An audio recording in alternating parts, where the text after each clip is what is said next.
Record button there. Recording's in progress. Oh, my notes are in a different place than usual. I did watch the movie on the train and did the notes on my phone and then sent them to you, but they're only in that email. Do you need me to send them to you? Oh no, I just need to go to my sent mail and grab it. That's all. um I usually don't watch stuff on the train, but the guy I do movies with often does, and he's got himself caught a few times. When we're watching, I guess, body or movies or something. I've seen Seconds, the movie Seconds with Rock, yeah, Rock It's called Hudson. Seconds.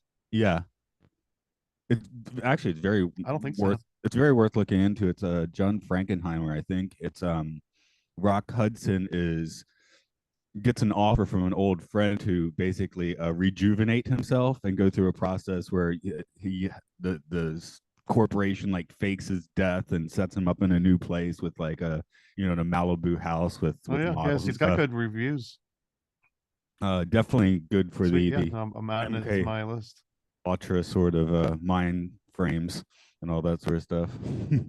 But anyway, the point is we were doing that for our podcast, and it's a early '60s movies, and halfway through, suddenly you got lots of boobies in it because they're in some kind of a Bohemian Grove setting or something. Oh yeah, your internet seems a little bit wonky today. So yeah, yeah, I've had a little bit of issue recently, unfortunately. Is it where I'm like coming to you fast and then slow or something? No, no, it's just really blocky, and there's a little bit of a delay, but it also seems to be distorting your audio every once in a while. Oh, okay. On my end, it sounds okay. So I guess we'll go on as necessary. But Yeah. yeah, Okay. unfortunately, I found especially I don't know why it's 8:30 right now, but this keeps happening at 11:30 for some reason. If I'm doing a Mhm. recording, then it just like suddenly my internet freezes up and I have to like go downstairs and flip all the switches off and on again. And hopefully that doesn't happen. But if I suddenly vanish, that's probably or freeze or something. That's probably what happened. So Okay. okay, I guess we'll just jump on into this then. Hello, welcome to the Occult Disney podcast, where we look into all the mysteries hidden behind the magic of the mouse. Yet another way to say it. I'm going to see if I can hit a different way each week. This is Matt here. As always, joining me is Thomas, the paranoid American. That's right. The paranoid American, still What's paranoid what's as behind ever. you? What's behind you? This right here. Oh, you could say that too. That's one of your comics, is it? No, I was just What? trying to get you paranoid about what could be Oh, behind you. what? I mean, that's cool too. No, Um, honestly, I'm in Florida and I'm well protected, so I don't feel as paranoid at home. It's more of a general feeling. Okay. Well, you get all those wacky news reports that make you feel paranoid about Florida, you know. I It's feel like like I'm here to just be trial by fire. You know what I mean? yeah, that's cool. Um one note we kind of skipped over. We got too excited about Robin Hood and skipped over the Aristic Cats. So we'll get to that next time. I understand that did come out before Robin Hood, which is today's flick, but did this destroy I'm your okay with childhood that. I'm in okay any that we way? skipped it temporarily. We'll go back to it. Yeah, we'll go back to it. So if anyone needs like, like complete like fascist order to the podcast, I guess this is the wrong one then. But so how is it? Did you ruin your childhood getting back to this one? I didn't, and I'm happy to say this is now the crown champion, and I don't see anything knocking this one off the throne, to be honest. Okay, that's cool. The only thing I could find negative at all was Ken Hey, you watch Anderson. it. Watch it. Yeah, Ken Anderson, the animator, who did it, wanted to add all the hillbilly stuff because he was like, "Oh, we enjoyed working on Song of the South so much, and all the animators really enjoyed working on it." And he kind of wanted to do that again, and I guess so they were smart enough to like kind of temper him a little bit, maybe on that. So, Hmm. but Yeah, I've actually got a note in here that's something like, "Good job, Disney. You've managed to make sort of a vulture that wasn't an absolute racist," because I think everyone was probably expecting that, but they just replaced basically anyone with color with hillbillies. So I don't know if that's better or where. I'm sure it's a little bit better, but it's not a lot better. Yeah, well, there was something in the that early 70s era, I guess, because this is about the same time the Country Bears open up at Disney World, and Hee Haw is on the air. So there is this like weird like love of hillbilly stuff, I guess, And in the this is at the 70s. tail end of like Howdy Doody too, right? I think it's notably after that, but yeah, like maybe like if I had been watching Howdy Doody as a kid, I'm now having my own kids, so there could Okay. certainly be a connection. How I someone still now. like westerns today, so I mean, I don't know. It's a timeless story, I think. Yeah, I've been saying more and more. I think I like my westerns black and white. When they're in color, there's everything's just brown. I don't like that, so might as well just be black and white. I like those ones from the 30s where you can watch them all on YouTube now, and they're never longer than an hour, so that's kind of nice.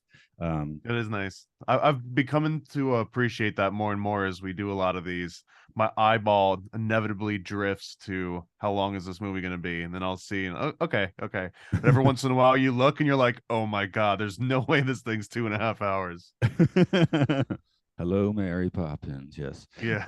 but yeah, we're back to those nice shorter ones here, and I wondered if the musical I gotta look up his name again because I like George Miller's not right, is it? He's the filmmaker. Um, there we go. The guy that does the theme song for this. Oh, I'll find Yeah, the name. I looked it all up, but I don't actually have all the names written down in my notes. Yeah, story by Ed, by music by George Bruns. Okay, that's the normal music in it. Voice cast, production. Oh my, that's just so many things on this article that I did read. But there we go. Oh, Roger Miller. Good. I want to say George Miller, who did like Mad Max, and I knew that was wrong. So Roger Miller was a notable country guy, and I wondered if part of the overlay was also that, but I guess it's Anderson wanted to have that overlay, and then they just hired the a king of country music. So And I think it's fitting. I mean, there's so many deep connections in this movie that I found, and this one I think country is so appropriate because even if you look at the very opening scene, they've got this rooster as the troubadour essentially, and the origins of Robin Hood and the stories that Robin Hood are based on, and this movie in particular wasn't originally based on Robin Hood. It was based on a different story, and then they had to readapt it into Robin Hood, but all of those Robin Hood and that original story were both basically passed down orally through song and ballads. So the fact that they've got this rooster singing, and the fact that everyone's like a country music star, and the whole, the whole cast, they're all country music singers. I think it's extremely appropriate because that seems like the closest thing that Disney would have accessed in the 1960s or 70s, as a company that would relate to sort of what those old, middle-aged troubadours would have been doing. yeah, this setting's a little too early, of course, for anything New World, but I was starting to think, oh, debtor's prison. These are the people that would get shipped off to America. Who were? I mean, people in debtors' prisons, they'd be like, instead of languishing in prison, it'd be like, oh, you're going to go be an indentured servant for the company in the New World. But that would be a few Okay. hundred years after Robin Hood. But I was just Disney trying to would have make, liked that though, I'm yeah, sure. yeah. No, I was just trying to make the connection, like like, oh, and then some of those people would have ended up in like, Kentucky or something and playing these songs, and yeah, I'm stretching the taffy a little bit, but yeah, I'm thinking of a musical connection because the song and oh sorry, I'm actually thinking of a Twilight Zone episode. Um, but yeah, That just happens. the style of Every once in music. a while, dimensions will clash. Well, okay, it's worth bringing up because right after this, I'm doing a podcast on an episode of the Twilight Zone, which features a song called "Black is the Color of My True Love's Hair," which is Scottish by way of Appalachia. So I love that. that was on my mind. So these songs theoretically, some of these people might end up going to America, ending up in the hills and writing bluegrass. So like the Roosters, descendants I or mean, I something. don't I don't disagree with that at all. I think, yeah, and there's also like a narco corrido equivalent there too, which maybe that originally came from the same kind of story, telling through music. Because there's something to it. I mean, Disney's got a nice little niche carved out for themselves for also telling stories through music and making it more memorable to the fact that little kids can sing it and sing along and grow fond of it just because, almost like that MK Ultra Dr. Ewan Cameron psychic driving, that kid singing the same Disney song over and over in the back of the van. I mean, it does something to you. So yeah. And I think that that's kind of a good representation of this movie, a good representation of Disney in general, and Robin Hood, ironically, and the original story, which, man, I don't have all the 100% of the notes, but essentially, the main character, the original Disney movie, even was supposed to be after Reynard the Fox, and Reynard the Fox was this like little trickster, kind of like little devilish fox character that represented the poor, and he fought against this wolf called like Urin Grimace or Urin Grim, and that wolf was representative of greed, and I think it was supposed to be a nod to sort of like the Catholic monks. So the wolf was this greedy Catholic monk, ironically, which they flip a little bit in the animation, and then Reynard was this trickster, cunning guy that represented the poor as the fox. And then, unfortunately, Germany, during the Second World War, they sort of co-opted Reynard and put him in a whole bunch of movies. And I think that, combined with it not being as, I guess, memorable of a specific tale, it kind of persuaded, I think, Disney to abandon the original story. And then they went off and made Sword in the Stone instead. And then they came back to it, but it got rewritten as Robin Hood. But they kept the main character of, Robin being the fox based on Reynard. And they also kept the sheriff as the original wolf character. Yeah, I was gonna say that comes through. I saw something about like, oh, maybe that's why they say we had trouble making Reynard into a hero. I was like, well, he's doing the Robin Hood thing. I But yeah, saw if that he's and I was thinking, and then I found that, I mean, it wasn't just like one or two movies. The like the Reich had co-opted that character and put him on books and multiple movies and animations, and it went on for a while. So it wasn't just like they did one thing with him. kind of like how you probably wouldn't want to put out the movie World War Z like at the moment. Right. Yeah, exactly. It would read a little weird. I'm not even Temper sure it a how little it bit. would read weird. It just would. Um, Robin Hood is the property that I guess Disney did not put a complete stamp on. I mean, you think of Pinocchio, there's many versions of Pinocchio, but you're going to think of Disney's Pinocchio first. Same with like Snow White. Robin Hood, this the fox comes into mind within 5 seconds, but is it has to compete with Errol Flynn, and unfortunately Kevin Costner pops up in my head whenever I hear Robin Hood. So there's just And so Robin many Hood Men in versions. Tights, which was one of Dave Chappelle's first entries. Exactly. So this is one that they didn't. The movie's quite good, but they didn't quite own the property like they did some other uh, long-standing tales.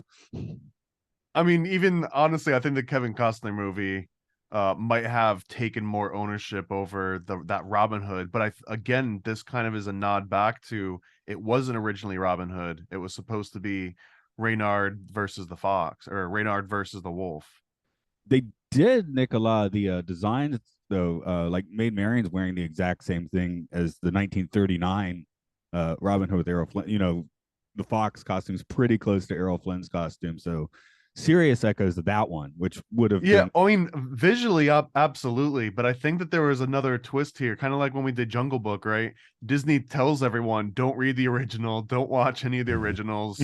Like, just read my script and read what we want to do with this. And it's going to be called the Jungle Book, and it's going to have the characters, but, ignore anything you've ever heard about this. So I think there might have been, it feels like it comes across a little bit as, forget everything you know about Robin Hood. Here's some of the beats of the story, because it doesn't really go super deep into a lot of the actual Robin Hood background, which had a lot more to do with archery than just one little competition. Oh yeah, because there's the Russell Crowe one, which is like what's happening, huh? Yeah, that one's probably the most forgettable out of all the ones I've seen. Yeah, yeah, but that I mean, he has to go through the Crusades in the first hour. Of that is it? Like they definitely refocus the story on that one, but maybe to the detriment, right? Because I don't know. I guess we all just went like a little swashbuckle with our modern Robin Hoods now. Well, and honestly, it's such a cool aspect of the Robin Hood story in general. Because if you look at it through time, like over time, and especially if you look at it as it itself related to that Reynard story in some very looser ways than what Disney put together. But both of those evolve over time to where, like Robin Hood in particular, it started off mostly about archery and fighting and sort of like prevailing with like the underdog, and then over 300 years or something, as it gets into the age of chivalry, then all of a sudden there's the vixen and the maid, Marion, that you have to save, and that whole romantic aspect, which didn't exist in the first couple hundred years of the story, but because that became the popular narrative of that particular time period, it took those attributes on. So it's going to keep essentially doing that over time. I don't think that Russell Crowe got to put his stamp on that one, but for example, Disney plus Men in Tights plus the Kevin Costner one, that represents just as much of, exploding barrels and just like crazy over the top visuals. That represents it just as much as when they added the romantic aspect. And I think like the 1400s or something. Yeah, yeah, exactly. Yeah, this is one at least you can date, because Merlin and King Arthur, no, it's really hard to figure out exactly when that's supposed to be. It's like, multiple centuries. Or here, okay, it's right smack in I forget which crusade, but it corresponds directly to a time and place, which at least helps ground it a little bit. So why not turn them all into animals now? Well, and the whole everyone being an animal fits way more into that original Reynard story. Yeah, I that makes sense because I'm sitting here thinking, is this like some kind of like weird animal farm thought process? But yeah, I guess it would be more of the this was going to be a Fox movie, Yeah, so the sort of thing. original cast, which you'll recognize some of the characters, but this is from the original story of Reynard of the 11, roughly the 1100s, but it was passed orally, so it's hard to trace back to the exact date or person. But they had Reynard the fox, they had Isengrim the wolf, they had a cat, they had the King Noble the lion, which again is they translated that directly over. They had Bruin the bear, Grimbert the badger, they had Baldwin the ass, a she wolf, a hare, a cock, a ram, and an ape. And this was a fun little note, is that the ape in the stories had a son named Monarchy, and there's speculation that that might actually be where the English word monkey came from, was the name of the son in this particular story. Oh, okay, that's wild. Something else we should probably mention. Obviously there was thoughts of this in the 40s and the 50s, but we are pretty much, I guess Card Walker is now calling the shots at the company, so we can no longer really ascribe Disney the dude with what's happening in these films at this Correct. Yeah. point. So just to make sure that people don't think we're like, oh yeah, Disney did this. We are now like the company Disney did this. So Yeah, Disney's officially checked out in a few different ways at this point, at least from the movie aspect. and from the life aspect, yeah. But Well, depending on how much you believe, right? oh, okay. Oh, we got the head is giving You got the commands. head, you got the clones, you got, maybe he transferred an AI. Who knows, man? The clones protect the head. Yeah. They're the guards. What a great system though. That there's something for one of your comic books, a Disney's head surrounded by clone Disney guards. um, one scene that really stuck I don't out to want me, that smoke. I don't want that smoke from Disney. um, one scene that really stuck out to me this time is early on with Robin is not saving, but kind of getting this sheriff out of the rabbit's hair. The rabbit's hair. Wow, that's like the worst pun ever, which wasn't intentional. But yeah, I was just thinking, we got Zootopia a few years ago where they make it clear, yeah, the foxes would eat the rabbits. I So mean, that might happen here because again, he's a trickster, so who knows, how tricky he gets after the movie ends, which yeah, does come yeah, to an abrupt end. So yeah. The ending, I was like, what? Is this over? What we'll happened? get there. I know this one had some budget cuts too. Like this is the one most notorious for reusing animations and You know what? I'm fine with every single frame of it. In this particular movie, I think they made the greatest movie they could have with the resources they did.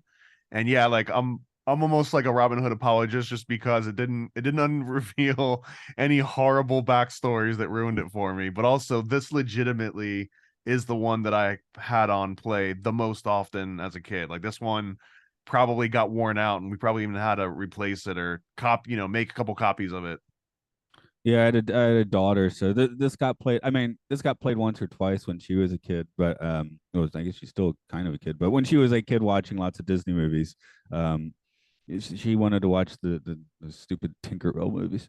No, she wanted to watch some good ones too, but Robin Hood was not one of them. But for this vibe, yeah, she wanted like the Pirate Fairy or something. So, Did you which see is this one at all when you were younger? I saw it once or twice. Yeah. This was the first one they put out on video, 1984. That they were like had their we got our Disney Vault. They only come out every 7 years theatrically, and this was the first one where they were like, maybe we should try putting this out for sale. That's probably why this was the one that I had the most often, in the VCR. That's kind of my point because this was the one you could easily access, so it would have done quite well at the time, because they didn't start putting out their like really good stuff on home media until what the mid '90s or something, basically. I mean, to me, this is the good stuff, man. Like this is far better than any of the Little Mermaid, Beauty and the Beast, Lion King, Well, all of that. This I'm this I'm one's talking the above all that. yeah, I'm talking the populist stuff, right? Like as far as like how much money does Disney still make off of it? This isn't at the top of the list, right? Yeah, no, that's a fair, Maybe it's a it fair should be. point. Maybe it should be, but it's not. It should, in a perfect world, this should be it. Yeah. And I um, understand how controversial that is because of the reuse and because of some of the shortcuts. But man, like symbolically and just in general, this seems to be the superior movie out of almost any ones that we've seen so far. it's definitely fun to watch. There isn't a song in here where I'm just like, oh God. Although there was what it was a snarky note in there, when Marion is singing. Oh yeah, I was just like listening on the train, listening, watching a movie, and you're all grown up inside of me. I'm like, well, that's a little intense for a long Okay. lyric there. It's like, does that have an alternate meaning that I'm not aware of? Because all I can work out is a dirty one. Oh, awesome. Since I do have the DVD sitting right here. I just ended up watching on the train, and when I was watching the archive.com.org video or whatever, it was one of the tags on it was furry. I mean, they're not wrong, man. I mean, Unfortunately, they even say it right in the opening credits. They say that Maid Marian's a vixen. yeah. So yeah, that was on the archive.org tag list there. I mean, I'm surprised that she hasn't gotten more popular in the furry community. Maybe we can start making that happen somehow. Well, you haven't been haven't have you been to the conventions? That could be that Is that could is be a Maid corker. Marian a big hit? I don't know. I've been to the conventions. you said it like you have and I haven't. Well, actually, in Japan, there is like if you go to Disneyland, Tokyo Disneyland, you will have dudes walking around like full on Winnie the Pooh suits. That I mean, Sold. like When I'm with I'm booking my ticket now. yeah, I mean not like the Disney one with the big like you can't see mask. Like you can see their face. It's with like a hoodie, right? Um, I remember when I first moved to Japan and I got into the elevator of a department store with a young lady in a full Pikachu suit for no reason. So that was exciting. So maybe Japan itself is the convention. I don't know. Now, were they live streaming or was this just to exist in a Pikachu costume? This was 2004. This was just to exist. Okay. I like it. I like that Yeah, a lot, actually. yeah, sure. Why not? um, you say you have a lot of little connections and notes. Should we start diving into those a bit? Well, I mean, I just want to fillet this movie just a little bit more Yeah, because sure. I even saw that you had a note in here that was like this is probably one of the best intros out of any of the Disney movies so far. And that was one of the same notes that I made. Not just that it had this cool like almost like an 80s sitcom intro or like a 70s sitcom, the way they would like do the close in of everyone's face and then say the character's name as Robin Hood and then like who voiced the person, so it was like A as B as C. But man, I love that they actually show you every single character, at least one of them, almost like the sprite sheets of each one marching by. It's such a cool such a cool intro. Like there was no reason to skip any of it. The song is like one of the coolest songs. It's just kind of just a bunch of like folksy like verbalizations and without any sort of words and whistlings.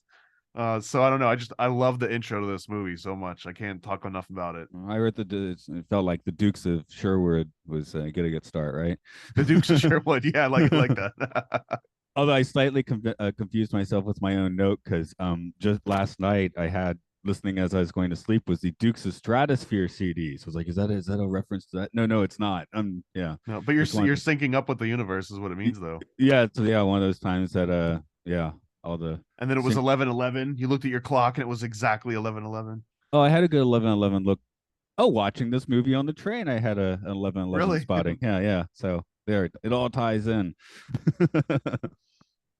And this one too, man, since again it was the one that I watched the most, this probably was my first introduction to so many deeper conspiratorial topics that took hold that I didn't even realize until taking these notes rewatching it the other day. So like the snake hypnosis, the even trying to hypnotize the king, that was my first mind control exposure as a kid, and I saw it so many times. But that's kind of how I imagine mind control all works. You just got a soothsayer, they do little spiral eyes at you, and then all of a sudden you're under the spell. So I don't know, that one took a deep hold in me, and I think that represents why I'm so fascinated with mind control topics. It's Yeah, probably this this movie and Sir Hiss. the snake is Sir Hiss there, guys, because I was about to say Ka again. But yeah, that's our Rasputin here, basically, right? Even to the point where the king kind of seems like he wants to try and kill him a few times. Rasputin, and I also had like Littlefoot from Game of Thrones in here. A nice little aspect of that too, where he's sort of like the advisor, but you know, he's like a sneaky one. Yeah.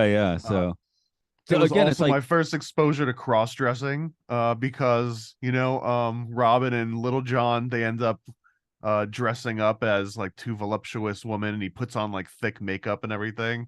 So I mean, honestly, you might see some like cross-dressing Robin at some of these furry conventions too. That would be a nice change. yeah, but he's no cross-dressing Bugs Bunny. Isn't that just the rabbit from Space Jam though?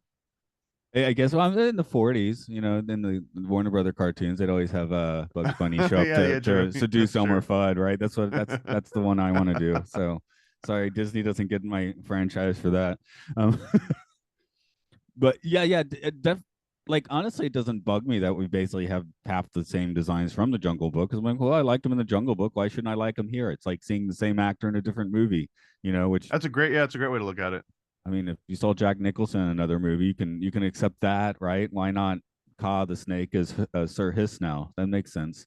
Um, I liked it, man. And then he also, it's the first glimpse I think I got at fortune telling, maybe. I don't know. This one might have been neck and neck with Pee-wee's Playhouse because they had the little genie in the closet or in the little like armoire or whatever. So that I think that one might have also kind of counted as a fortune teller, but so just so many firsts. To me, these are big firsts. You know what I mean? As a little kid learning about all this stuff through the one single movie. what's the other disguise we have? Oh yeah, his bird disguise is truly bizarre and interesting. Not quite Muppet Man. Maybe Muppet Man is my convention costume. Do you know Muppet Man? I don't know Muppet Man. Do you know the Muppet Man? The Uh, Muppet Man? The I Muppet do. Man? I do. But in the Jason Segel Muppet movie, there Miss Piggy is now like the editor of Vogue Paris, so they can't just go in her office. It's like we need a disguise. Let's do Muppet Man, where it's basically they have five Muppets in an overcoat, like trying to walk in, and it's like they're completely uncoordinated. It's fantastic. So yeah. Look up Muppet Man if you don't know Muppet Man. I'll you sing a song along if you want. That's fine. I was thinking it's an animation, it's whimsical and fun, but I was like, man, if I saw a flying snake in a happy balloon, I would flip out. That was one of my favorite visuals in this movie too, man. That one just took such a hold on me. Where he basically is like chewing gum or something, and he blows a little bubble because it's like a pink bubble, and then he uses a little tail and he spins it around like a little propeller, like he's in the like a Jetson mobile almost. It's I don't know. I love that scene so much. But also I was thinking, man, so we've got these little like observers in the sky, like the king's camera up in the sky. This is almost like a surveillance system that they were hinting at. I guess they do gloss over family trees and stuff because Marion, a fox, is the niece of a lion. How does It that works. work? It Yeah. works. Don't Okay. question it. If you go to one of those conventions, I'm sure they've got a special panel that explains it all. Lots of illustrations and stuff. Yeah. Yeah. Oh, good. Lots of Oh. illustrations. Yeah. There's also a magical incantation in this movie. But the incantation, it's also like an oath. And it's like the coolest thing ever. It's spiders, snakes, and lizards' heads. If I tattletale, I'll die till I'm dead, which is also kind of a really cool way of say like don't snitch. It is. I'm like, aren't we all dying till we're dead though? I mean, that's just life, man. I That guess was so. I guess it's not as threatening if you look at it that way. yeah, when you think about it for a second and give it some nice nihilism, it's like, well, it's just making the oath doesn't really mean much at all. So Yeah, it's just breathing oxygen and letting your insides oxidize, right? sounds good though. Yeah. And at that same point is when they're basically saying we're gonna go and sneak into this garden because they accidentally shoot the arrow through. And I know it's cartoon logic, but I just had to wonder like, what's the point of any of these gates? Because they can just like when Maid Marian's like, oh, come in, they just walk right through the gate, they just slip right through it. And it seems like almost any animal, except for maybe the rhinos in this entire world, could just slip through these gates. But Yeah. cartoon logic, right? It's I mean, it's that's why. That's why. Well, maybe they have less security back in the day, you know. Didn't have to worry about it as much, yeah. Let's see what else do you have rolling? The Your rigged archery conspiratorial. contest was probably my first exposure to like government corruption. You know what I mean? Like where they stage the whole thing. The guy like already knows that he's gonna win, but he still gets beat in the end of it. But yeah, I mean, just imagine is like, I don't know, like a 5 or 6 year old that's like, oh, I understand. Like those guys are in power and they're running the competition. So they can make it, even if you're the good guy, you can lose the comp. You know what I mean? Like, I feel like that probably molded me in ways that no one expected. Yeah.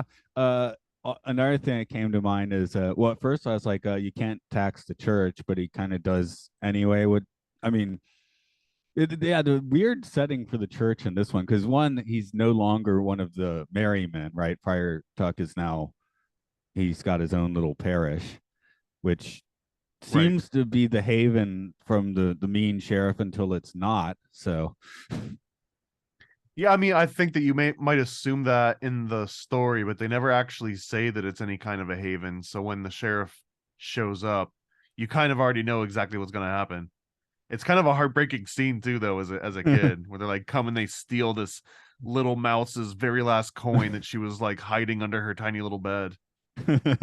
yeah, I do find the sheriff interesting here because usually we get very fearsome sheriffs in the 39 movie. He's pretty intense.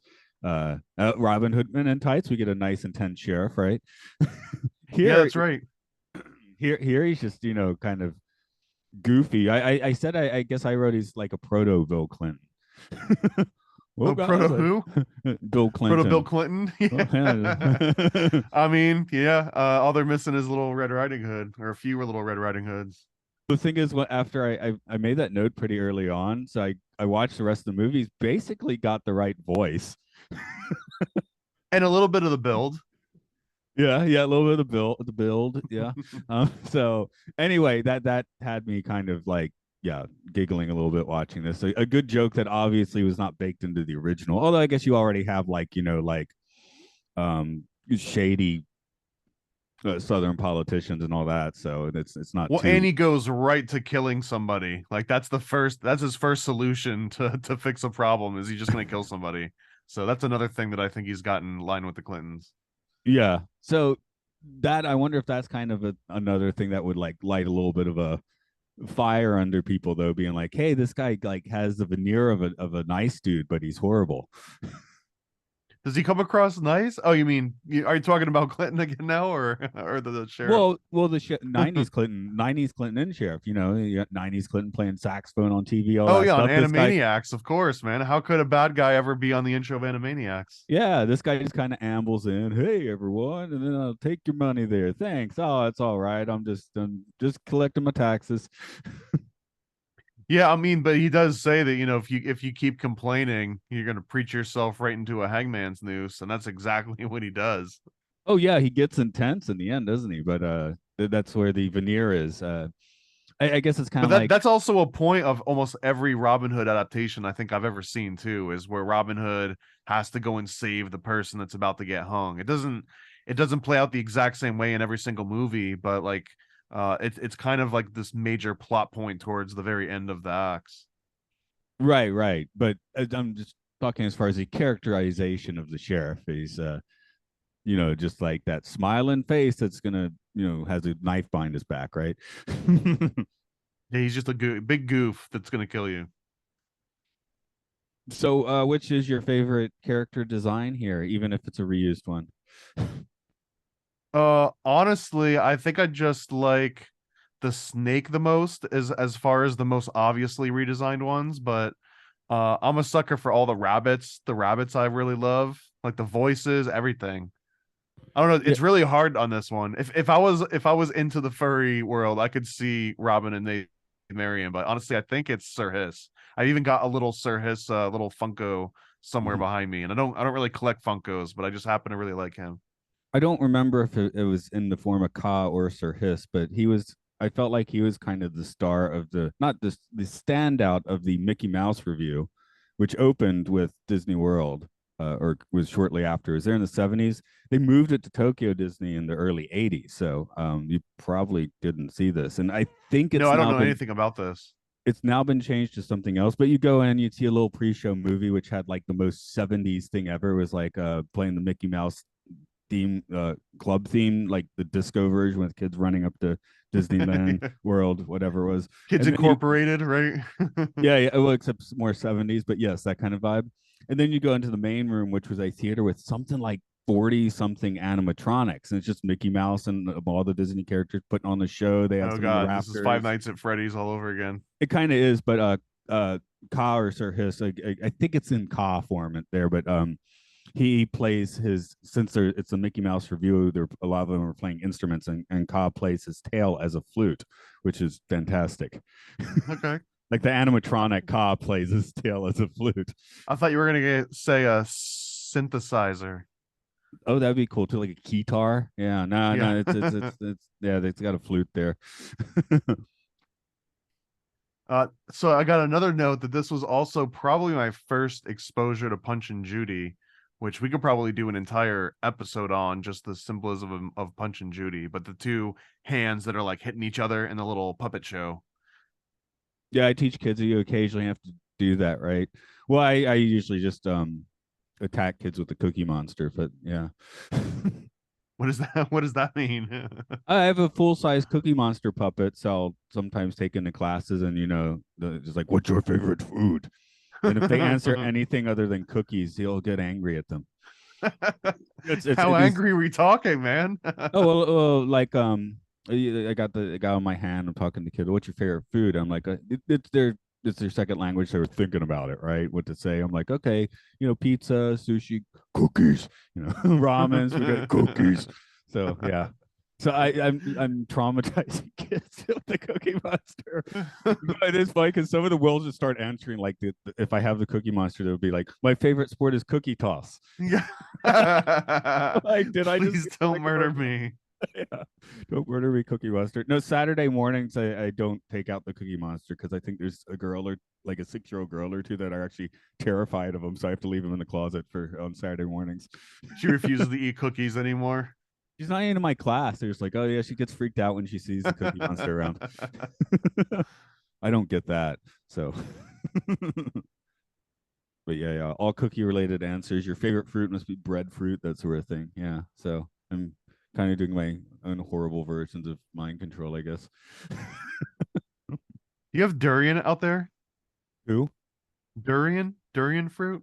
Oh, yeah, yeah. I'll often, like the comedy rule of thirds. When I'm giving kids suggestions, the third one's usually a terrible suggestion. So I use durian a lot. Okay.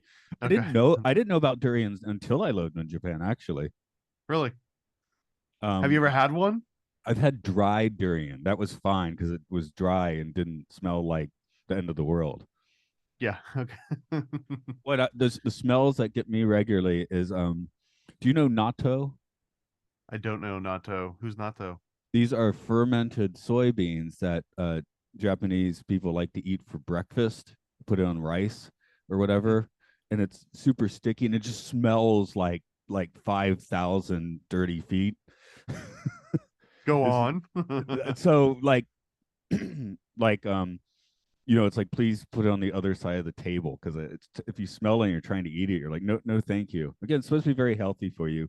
And then when I'm doing the dishes, I'll just let that one sit because the bowl just washing it is nasty. It's so sticky and funky and weird. So I don't.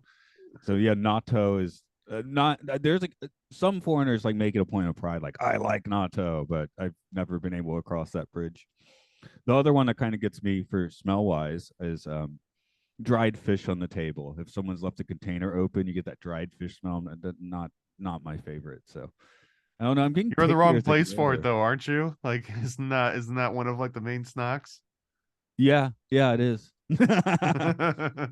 So I have had inago, which is locust with soy and sugar on it. Oh yeah, I mean you're ready for the New World Order then, man.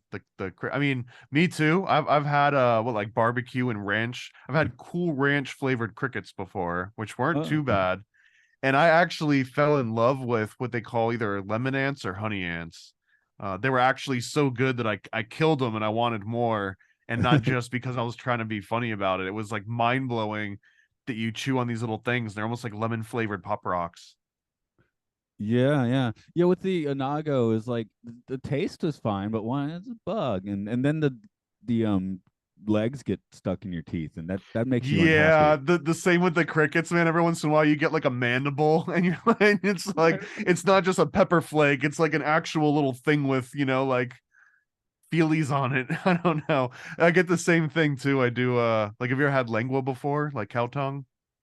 Yeah, actually, that's a big. You can do that good in Japan. We have Oh, good cow tongue. I love it, but every once in a while, if I'm eating it and like a little piece falls down, or if it just hits the edge of my tongue just right, and I can feel that I'm almost like licking another tongue because you can feel the taste buds, you know what I mean? Every once in a while, you get one of those, and it makes me shudder a little bit, but it's still Okay, great. I haven't run across that in Japan. I guess maybe they prepare it differently because it. They might prepare, I mean, I'm talking Mexican restaurants, and like you literally, Okay. it's just a tongue that gets chopped up into little pieces. Oh no, this has been prepared and carved up and yeah, put Well, on a this has bowl been of rice prepared, and but it's just in a much different way. well, let me put it this way: I don't feel like I'm eating a tongue, even though it is a tongue. And oh, this is usually like the Korean barbecue, so you're kind of cooking it yourself anyway. And yeah, I haven't had to feel like the taste bud on my own tongue. Next time, go and just slice me off the layer of the top. Just give me all Hmm. the taste buds. No, the most fun was at a company party about 5 years ago or something, where we ate this fried stuff. I don't know what was that, and our Japanese boss was like, "Oh, that's whale sperm." Like, oh, it's sperm whale, we state whale. No, no, no, whale sperm, like fried Yeah. whale sperm. And then one of our coworkers like, Imagine that job. "Yeah, yeah, one of coworkers, well, how do they get that from the whale?" And then we're like, Yeah. "Well, they kill the whale." So I'm sure little he'd be willingly given that up, but they probably use the rest of the whale though.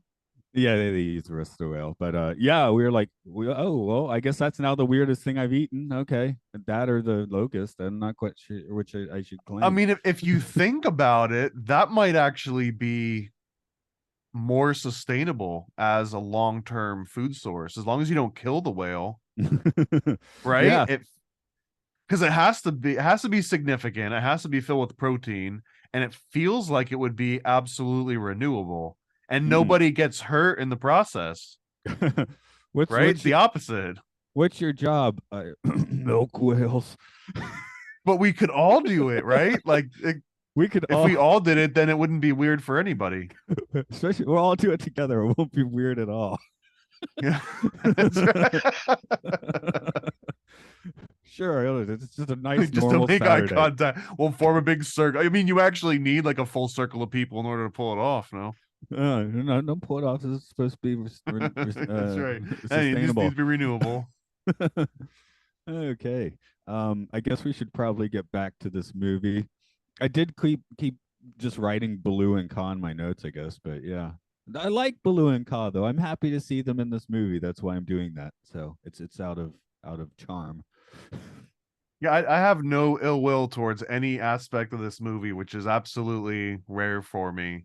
And I understand all of it, and it ends on a good note. We can talk about the ending kind of being abrupt, where the king just kind of shows up, right? Or the king doesn't even, I mean, he shows up at the very end, but the narrator just kind of pops in and it's like, oh, and then after all this happens, the king comes in and he just sorted everything out. And the end, everybody. And then it just kind of fades to the title and then the movie ends. But I kind of appreciated that in so many ways because my first instinct was like, really? You're just gonna end right now? And I was like, actually, I think this is like just around the right amount because if they wanted to go into any other little subplots, we would have been there for another 20, 30, 40 minutes, right? We would have been a Ridley Scott Robin Hood movie starring Russell Crowe. Well, and this is actually one of the things that I love about animation is because unlike those a movie where there's like an 8-hour director's cut, I mean, it would be absolutely insane for Disney to produce an 8-hour movie and then trim it down to an hour and a half, right? Like it would be people would literally be dying over the course of that animation process Well, or any animation now process. we make 8 hour movies now. We just call it prestige TV, right? I mean, I'm Yeah. basically what, and I'm in the middle of an 8 hour Star Trek movie right now. Yeah. So yeah, and yeah, the king shows up and resolves everything. I mean, in a fairy tale, I guess that makes sense. But yeah, you're like, I don't know. What were my notes here? I had Wayne's World fake out ending first. Okay. Yeah. Oh yeah, there's a fire, but nothing really resolved. Yeah, I guess I wasn't really willing to accept that the king showing up resolved anything. I was doing a podcast on, I don't remember what it was, but it was two, myself and the other two guys on the podcast were British, and it was right after the Queen died, and one of them was like, "Oh, wait a minute, if the king leaves the country now, we got the nonsense charge." Non- Nonsense being child diddler, and then British slang, English. But yeah, now I keep having in my mind like I kept thinking watching this guy. I mean, I don't think he's doing that, but I was like, he's a nonsense charge. He's the half-witted brother that's It means different things in different contexts. right, exactly. So in that, I mean, I don't know if the King of England showing up is a good thing either, but in this movie, I guess it is. So whatever. He's a In a Lionheart. Disney way it is, but yeah, I was thinking, he showed up, he attacked your blood brother, he set fire to your castle. I doubt and stole all the gold out of the castle, which probably wasn't exactly his. And honestly, it's not like the Prince John PJ would have been any better or worse than like a legitimate king that was still hoarding all of this gold and had a golden throne and had all of these nice clothes. He just happened to be acting a little bit more out of line, but the king, it seems like he would have been guilty of all the same things that Robin Hood would have been against at the same time. Like he still would have been stealing from the kingdom, right? Does he just stop stealing at this point? What does he do now? Also, I guess I don't spell it out in this, but didn't he just come back from the Crusades doing God knows what? Yeah. Or God shouldn't know what? Yeah. Getting down with those Templar. Right. And just, setting villages on fire, whatever. I don't even, yeah, the Crusaders like, oh, what horrible things can happen there. And then send some kids, see what happens. And he also makes a little bit of a joke where he says, "Oh, I've got an outlaw for an in-law." Ha ha ha. But I was thinking like, yeah, but you've also got like an inbred inmate as your blood brother. So, who's really the one at the shit end of that stick, no? Yeah. I mean, we do need to call out here. Scrooge McDuck would have been happy with that gold. He just swims around in it. He's fine. You know, I guess after that, it's just going on Illuminati ducktail adventures or whatever it is. He gets a pass though, because he's got a catchier theme song. Well, yeah, but this is a pretty A, good theme song. I it's a don't good theme song, but it's not holding any sway over the earworm of DuckTales. There's That's no true. way. That one just never leaves your mind ever. That's a good point. I mean, this one has Whistle Stop, which is one of my favorite songs ever, just out of in any context, Whistle Stop, which I think might even be part of that very first intro, unless they're two different but similar songs. Oh no, it's at the start, or at least the theme is. He might sing different words, But yeah, the Whistle Stop song is it's always gonna to be one of my absolute favorites. right on. Let's see. Oh, sorry. Oh, praise the Lord! Tax rebates. I'm buying a flat screen. That's how I kind of felt when everyone gets out of their debtor's prison, gets their money. I mean, I buy stupid stuff. So what can I say? I can't. Yeah. When you know when the company's like, here the bonus that you didn't expect or something. It's like, oh, that probably means I'm buying a guitar. So I get it. Do you have any other rabbit holes in your notes you want to dive down? Um, I mean, there's also some interesting relationships with Robin Hood and the Green Man, which was this revival of like Celtic or the Green Knight rather. Sorry, I don't know if you've seen that movie that came out recently, Green Knight, I've been but told that many times to go check it out, but I have not yet. it's a thing. It's a whole thing that you'd have to sit down and like watch and pay attention to. But that might be one of the original stories of where Robin Hood came from too, which makes Robin Hood almost like this Celtic like a naturalist folklore story because again whenever he retreats or his safe space is going off into the woods, and that's a recurring theme in every Robin Hood movie that I think we've probably ever seen, where that's his refuge and that's where he harnesses his power. And then at the same time the castle represents like human civilization and a separation from nature. So this whole dichotomy of the bad versus the good or the poor versus the rich, it's also sort of like the naturalists versus like the civilized world, and showing how he wants to take the benefits of the civilized world and like bring them back into nature. And it's just like an interesting extra archetype that sits on top of this whole kind of thing, which also repeats itself in a lot of these Disney movies that we've watched a few times. Like Yeah, Fox and the Hound was another one, and a few others. Sword in the Stone has that. You know, Merlin's out in the boonies. Jungle Book, the village is civilization, and the jungle's the Yep. jungle, right? So it is interesting. Like, yeah, in the '60s and up to this is '72 or '3, I think. Um, yeah, that it seems to be kind of like a leaf motif or whatever. You know, it's kind of.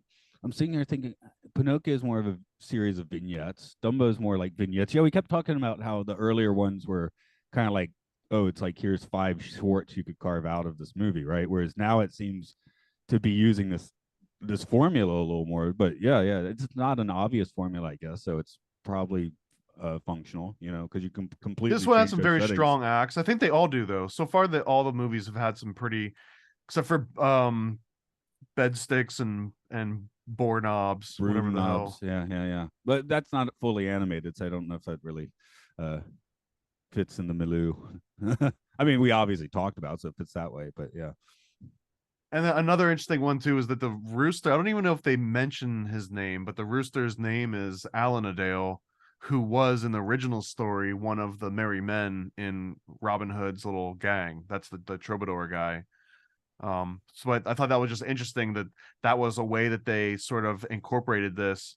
And the act, I mean, the original symbolism of the rooster is pretty explicit. It's usually to mark the beginning of a new chapter or a new story. And here he is introducing this new story, and he also comes in and wraps it up, which is obvious as a narrator, but it's just so appropriate that they use that symbolism of the rooster to do that. I guess it's our Greek chorus, more or less. It is interesting that it's just Robin Hood and Lil John or whatever. There are no merry animals to speak of, which I'm like, because I think at some point they were going to even title it Merry Men or something, but I wonder if it was something about just animation budget. We don't want to have to animate like 10 people around Robin Hood all the time.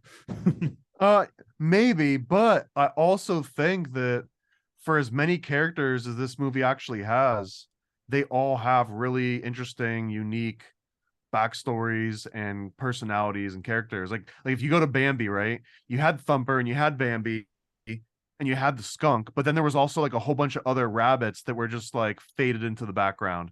This movie only has maybe 3 or 4 characters that fade into the background. You've got the rhinos, which there's just kind of like one that they multiply in the cell animation process, right? And honestly, the rhino was also one of the Reich favorite characters, which is maybe why they made him like the super bad guy. But the rhinos is one that doesn't really have much beyond that. And then when they go to the archery competition, they're competing against 3 other people. There's like a pig, there's the turtle's dad, and then there's like some other nondescript character that don't have any lines and they don't necessarily have a lot of detail to them. But other than that, every other character it stands out and they're absolutely unique and they've got like interesting voices and everything. And I don't think you would have done that by adding a few extra merry men. At a certain point, the seams start to burst a little bit, not just budget wise, but just too much going on the screen, too many people that need exposition. What seemed a lot of them, like you said, with the rooster and with Friar Tuck, they just moved them into town. They just don't gallivant around with Robin, you know. Which that I mean, makes and it sense. made sense that way because then you don't have to explain like their relationship to each other and all these interconnected and explain the whole issue of merry men. I don't know. I love it. I don't have anything bad. Usually, I like to find little chinks in the armor here, but this one I can't. I have to bring up the elephants. It's not so much a chink in the armor. I mean, I'm usually just amusing observations, but I was thinking, man, they got like 4 elephant trumpeters on like that tower. I'm like, that tower's gonna crumble. Can't put 4 elephants on a tower. Except in cartoons, right? Again, it's that's Except in the cartoons. the Yeah, fun part about the cartoon that's the of logic, course that's the fun which is the about it. I same just in comic logic. yeah, I was just saying they're like, how do you build that? Yeah, how do you get them up there? That's impossible. Okay. That's one of those Carthaginian tricks you got to know about. Yeah, yeah. Um, but I guess we'll get to wrapping up today. But did you have any other final thoughts you want to throw on it, other than this movie's awesome? Is definitely your recurring theme, and I mean, I again, certainly have no complaints.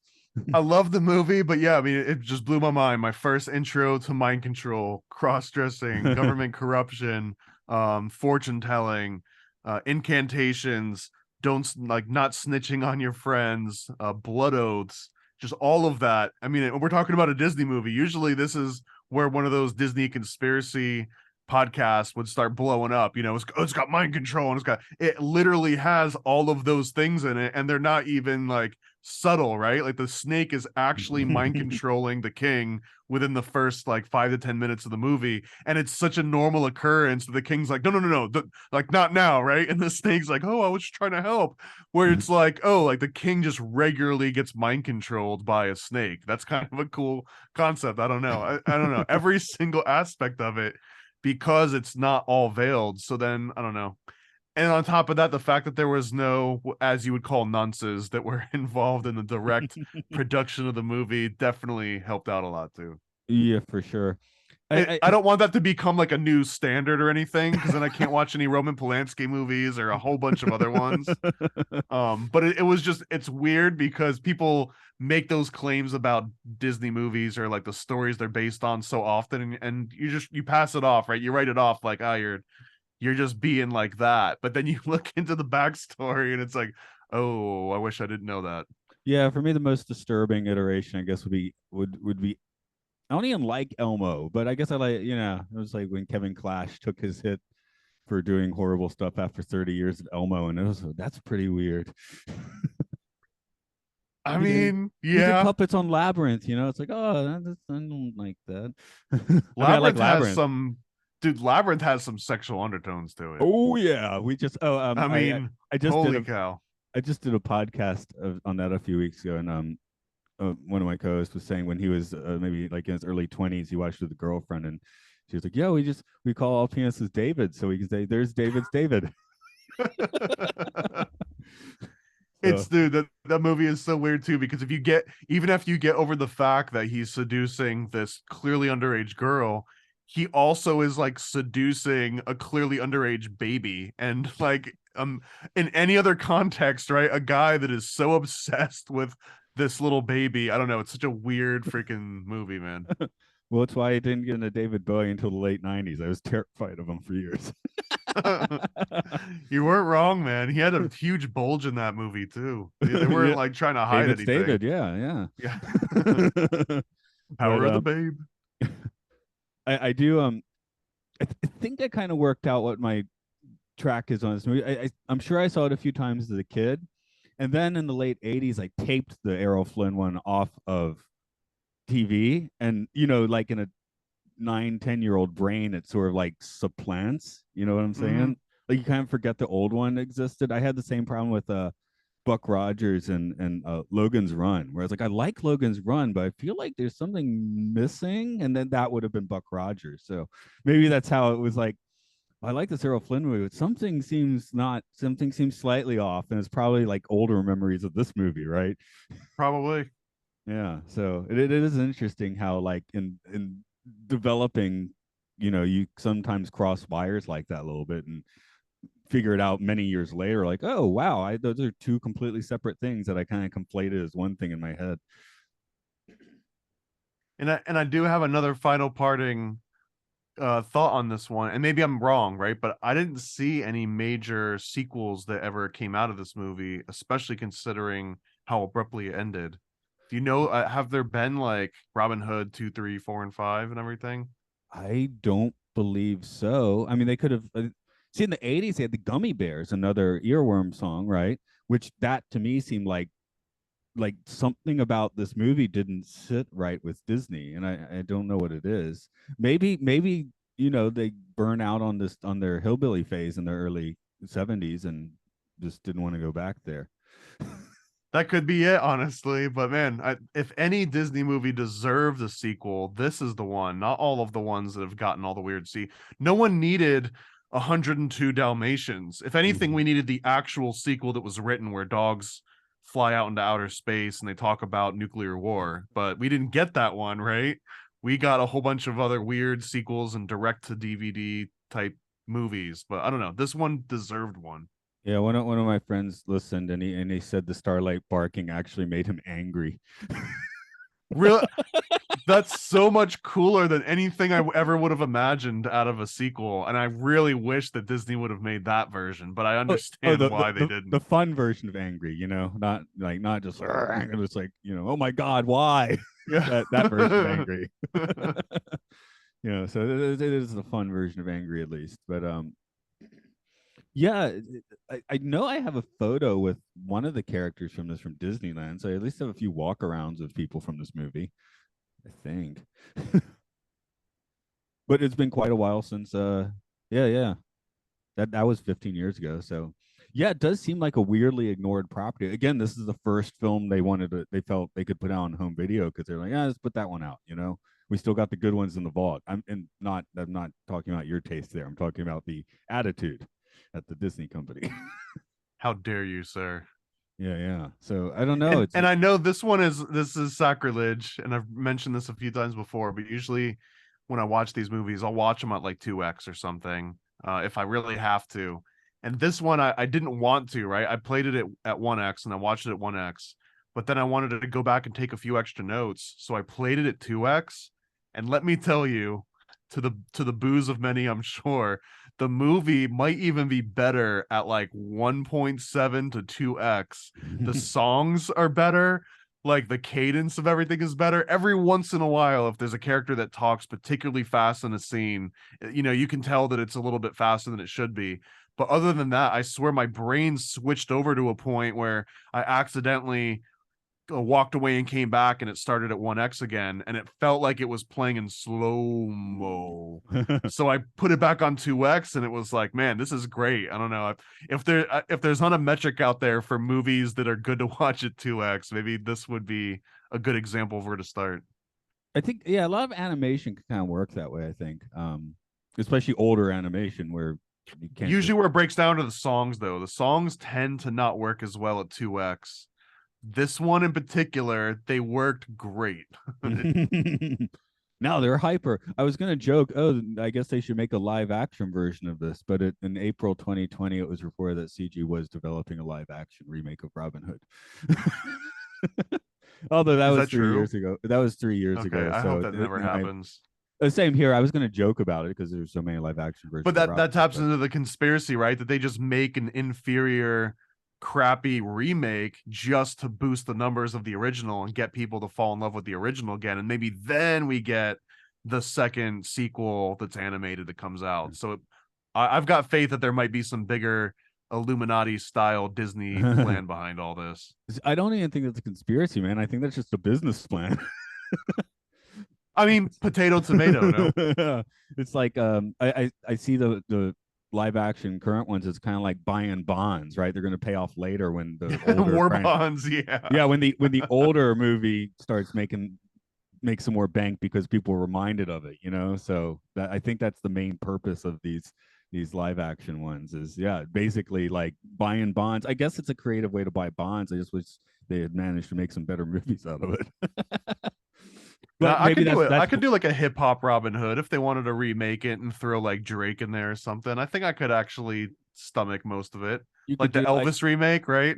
yeah, you could do like the Saved by the Bell Snow White rap musical. If you ever saw that, that's one of the I most haven't. Now I need to know. that's one of the cringiest things ever. It's well, one black person, at least a turtle, but the rest of well, and actually, Mario Park Gosselaar is not technically a white dude, but anyway, it's just the whitest thing you've ever seen. They got the every song in the musicals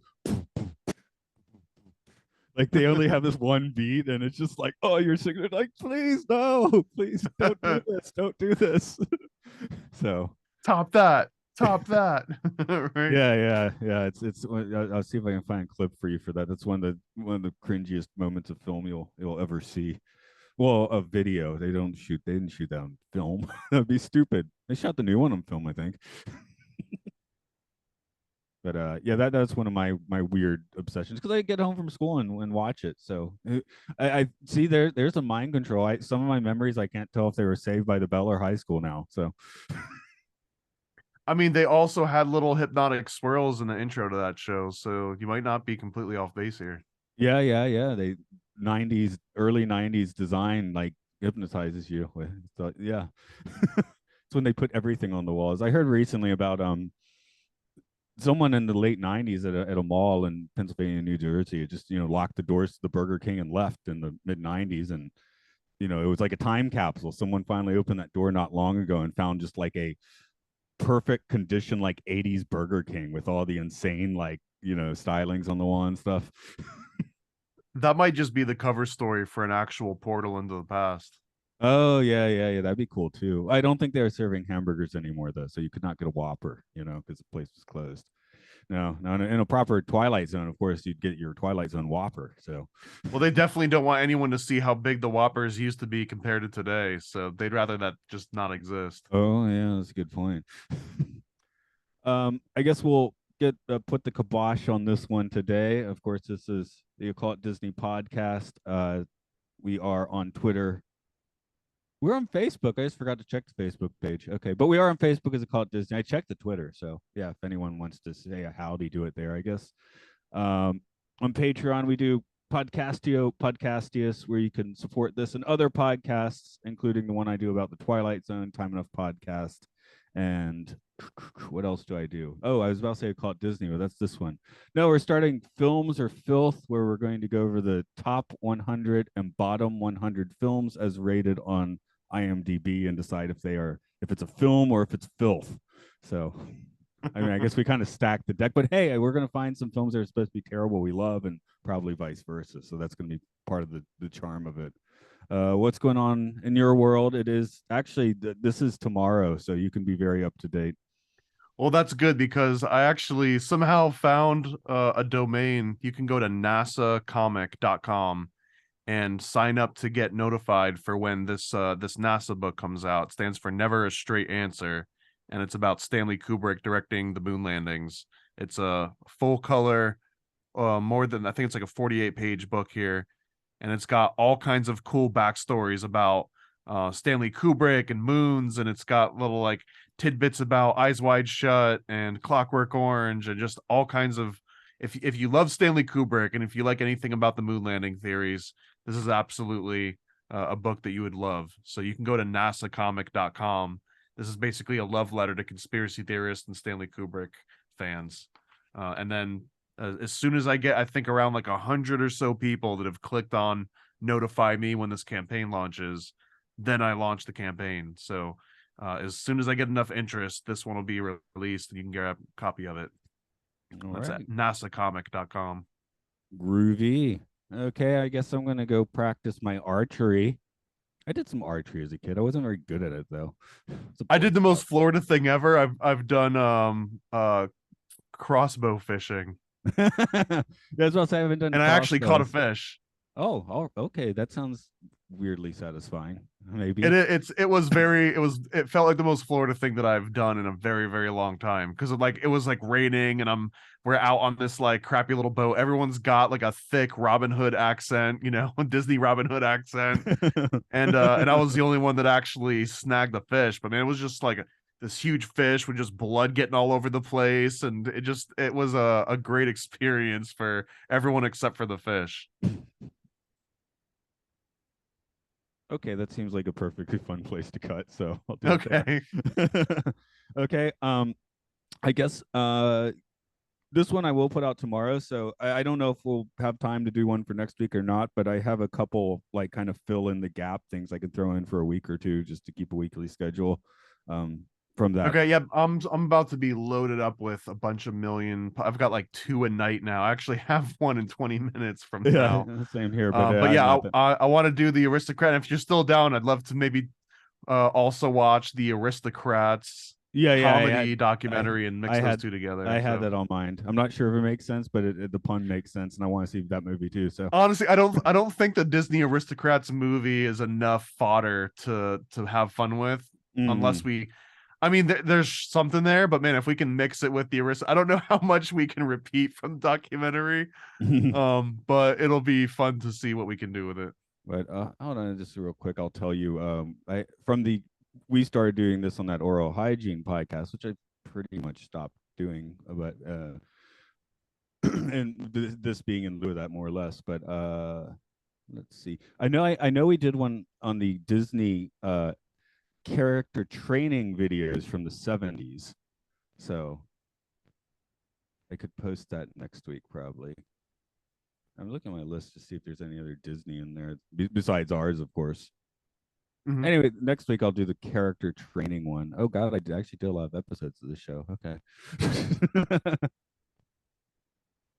Anyway, there's got to be something else in there that I could track down as well. But yeah, but just get back to me about what your schedule looks like, and yeah, if there's no reason this can't be bi-weekly too. We just now we've finally caught up, so we'll work it from here. All right, right on, man. Thanks, man. This was a fun one for me.